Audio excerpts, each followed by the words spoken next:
Hello,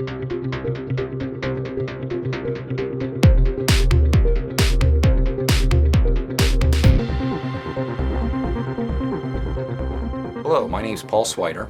I am the brand manager for Rhine Automotive Aftermarket Parts here at CRP Industries. And I'm here today to talk to you about BMW's use of aluminum one-time use stretch bolts. One of BMW's signature engines is the 3.0 liter inline 6 with the aluminum magnesium block. Now, by using magnesium, BMW has reduced the weight of the block by 24%. This reduction in weight translates to increased vehicle performance and better fuel economy.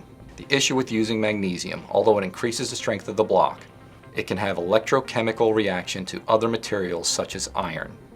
That's why BMW uses these one-time use aluminum stretch bolts to attach the components of the block such as the transmission, the oil pan, the alternator, and the water pump.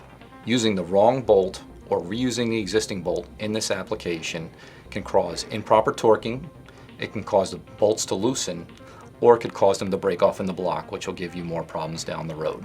That's why at CRP, we offer Rhine Automotive hardware kits for each one of these repairs. These kits fit various BMWs from 2006 on. Make sure you change out these bolts when you do a repair and use the exact torque specs that are included with each kit. To learn more about CRP Automotive and our import solutions, like us on Facebook or subscribe to our YouTube page. Thank you.